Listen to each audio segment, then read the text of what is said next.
about appendicitis only. In addition, as a few questions are asked about appendicular abscess and appendicular mass, that also will be dealt in this class. And other things are included in the notes as such. So if there is any addition required as per your university questions or syllabus, we can add in the coming classes, that you can check once your notes have been available. You can check that, and if there is any addition needed, we can do that also. So we will start the class. So first we will start with the diseases of gallbladder. Before moving on to the disease as such, we will just see the anatomy of gallbladder. Detailed anatomy is told in the notes, but still we will just discuss the main points. So gallbladder, first thing is the embryology. It is told that the development of the liver and the biliary structures, which include the gallbladder, begins from the fourth week of the fetal life. And the anatomy as such, the shape of the gallbladder is told like it is spear shape, and its size is about 5 to 12 centimeter, and it is an reservoir. So it is a pear shaped reservoir, and it is located in the diagram. In the picture, it is clear that it is located in a fossa, which is on the inferior surface of the liver. That is the location of the gallbladder. And when we see the parts of gallbladder, there are four parts: fundus, body, infundibulum, and neck. And in addition to that, there is a diverticulum at the neck region of the gallbladder. That is the Hartmann's pouch, and it is a pathological one, but still it can be seen in a normal gallbladder as well as in a diseased gallbladder condition. Hartmann's pouch. Next is about the arterial supply, the blood supply of the gallbladder, and you can see gallbladder receives its blood supply from cystic artery, which is a branch of right hepatic artery, and the venous drainage.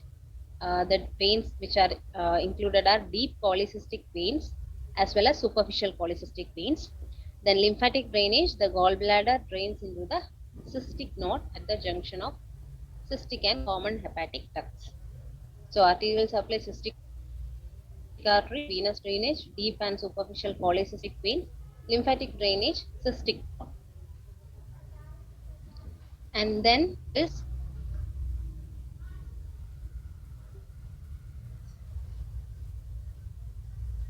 Calot's triangle. Common hepatic duct to the left, cystic duct below, and inferior surface of the Excuse me, liver or ma'am. cystic artery above. Pardon? Excuse me, ma'am. Yeah, please tell. Hello. Yeah, Can you please put the slide in landscape mode? landscape. Yeah. Actually, this is in landscape mode only. In my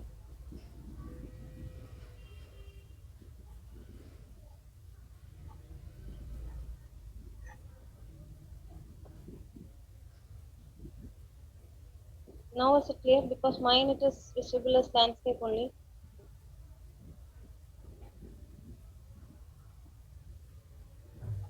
The slide is visible, but its erectile area is visible.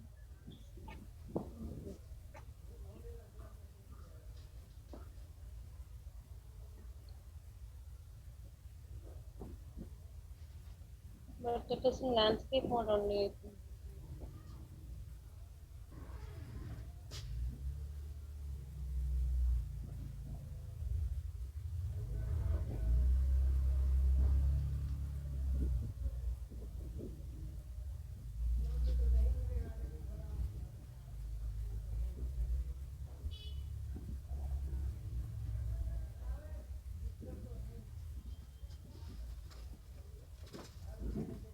Okay, ma'am. You can continue. Okay.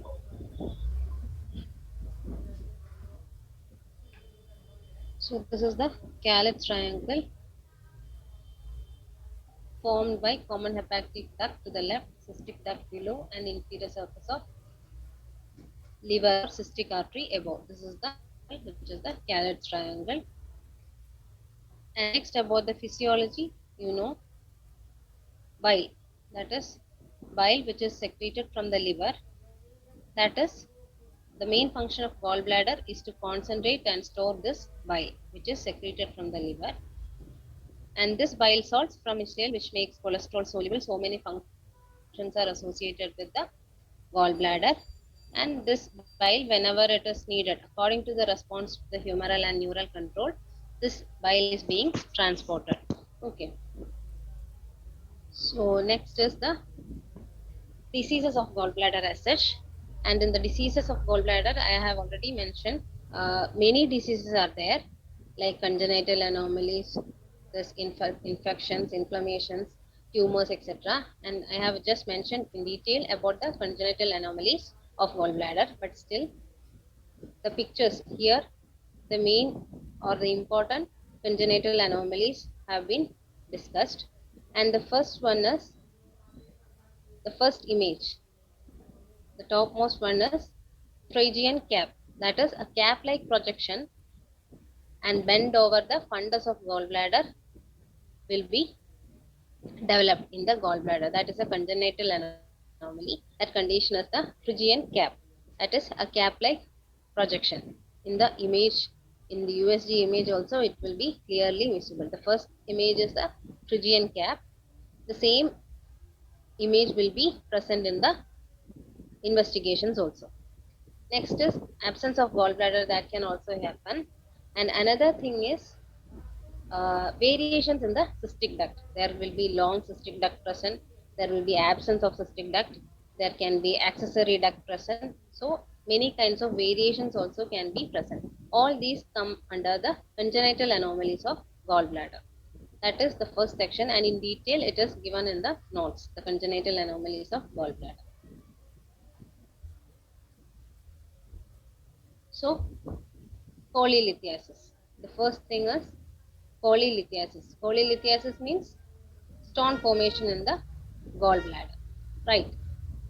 So gallstones or polylithiasis is the first important condition. And first it is told about the etiology of polylithiasis or gallstone formation. Why this gallstones are formed inside the gallbladder? It can be due to altered gallbladder function, that is due to stasis of the bile or due to poor emptying or absorption of the bile. There can be concentrate bile present inside, and that can lead to the formation of gallstones. Or supersaturated bile, that is the composition of bile will be changed and there will be supersaturation of the bile present inside the gallbladder, which can also lead to gallbladder stone formation. And next is altered enterohepatic circulation, that is due to any uh, alteration in the circulation. If there is any circulatory defects, that also can lead to the gallbladder stone formation. These are the main etiology tool for gallstone formation. And next is the types. Types of gallstones, it is told that even though in the picture it is told two, there are three types, that is cholesterol stones, pigment stones, and mixed stones are there. Cholesterol stones, they are solitary ones, and it can be caused by the imbalanced bile composition or improper gallbladder empty. Next is the pigment stones. They are small, black or greenish black in color. They will be multiple. Cholesterol stones were solitary, and pigment stones are multiple in number. And third one is the mixed stones. Mixed stones means it contains cholesterol, calcium salts of different substances like phosphate, carbonate, palmitate, etc. These type of stones are called mixed stones, which contains cholesterol and other calcium salts also. So as told, there are three types of gallstones present. That is the types. Next is the pathogenesis. Pathogenesis, the heading pathogenesis is divided into metabolic. First classification is metabolic. Metabolic means the cholesterol is synthesized in the liver. So any alteration in the levels of cholesterol, bile salts, etc., reduces the micelle concentration, which leads to precipitation of insoluble cholesterol. That is, the cholesterol will remain insoluble, and hence there will be stone formation inside due to the problem in the metabolism. the cholesterol will be remaining insoluble, and it can lead to the precipitation of this insoluble cholesterol lead to the stone formation. That is one thing. And next is the increased bilirubin production. That is due to any causes for hemolysis. What happens, like in sickle cell anemia, thalassemia, etc. conditions, there will be increased bilirubin production, and this can lead to the formation of gallstones. And another thing is infections and infestations. That is bacteria like E. coli, salmonella, or parasites, etc. can causes gallstones. So the pathogenesis is based on these three concepts. First is the metabolic one, next is the increased bilirubin production, and third one is infection and infestations. In addition to that, bile stasis is also told, that is due to the estrogen therapy, due to pregnancy, etc. There will be bile stasis. This bile stasis in turn will cause the gallstone formation. That is the pathogenesis tool. Next is about the effects in the effects of the gallstones in different regions. That is due to the gallstones, what all things will happen in other regions. That is first thing is in the gallbladder. In the gallbladder as such, how it will affect. In the gallbladder, sometimes silent asymptomatic stones, that is, it will not produce any stones, it will remain silent. Once when we go for any other kind of investigations or for any other diagnosis, we will come to know about this presence of this gallstones. So that is silent asymptomatic stones. Next is biliary colic, that is pain. That is spasmodic pain, which is severe, that will be present in the right upper quadrant and epigastrium. So such pain will be present. Then acute cholecystitis and chronic cholecystitis. That is due to the gallstone formation, there can be inflammation to the gallbladder.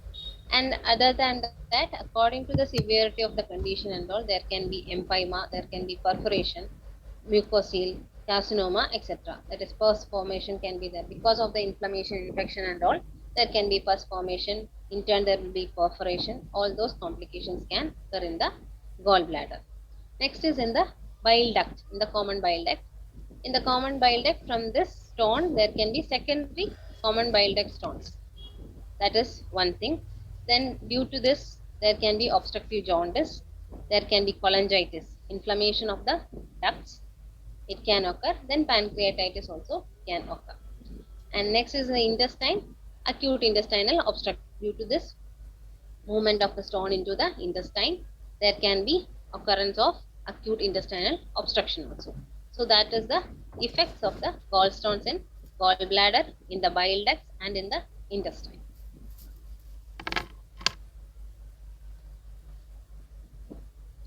So next is about the management. Before that, the investigations which have to be done in gallstones are ultrasound abdomen.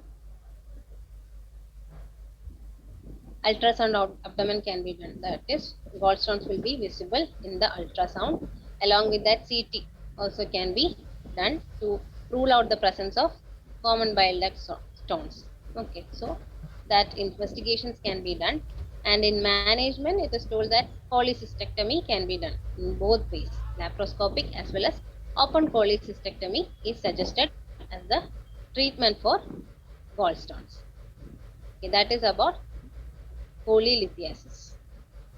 So we have seen about the etiology, we have seen the pathogenesis, the features, its effects on different in the gallbladder, in the bile duct, in the intestine, what all effects it can produce, the investigations to be done, and the treatment we have seen about cholelithiasis. Next is acute cholecystitis. Acute cholecystitis, you know. What is cholecystitis?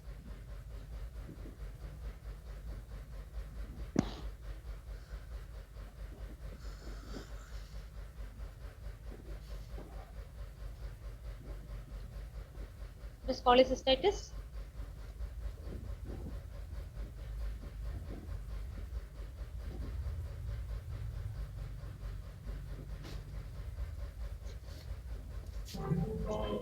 Inflammation of gallbladder.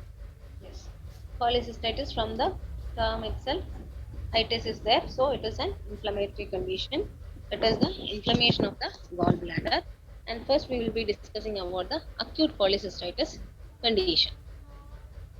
So, it commonly occurs in a patient with pre-existing chronic. That is, in a condition where there is chronic cholecystitis, there will be acute exacerbation. That is, sudden increase or sudden manifestation of the features can occur, or else it can be the first presentation also.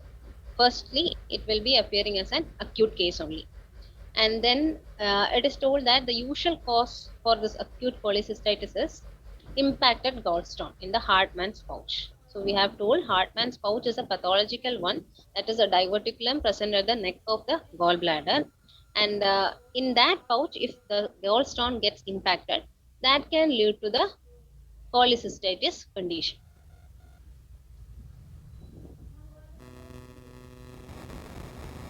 Next is causative factors, that is the causative bacteria for this inflammation.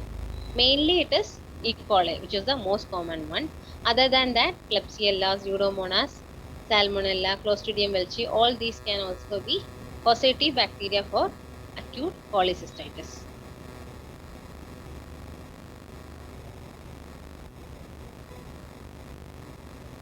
Next is the classification. Classification, it is divided into two: acute calculus cholecystitis and acute acalculous cholecystitis. From the name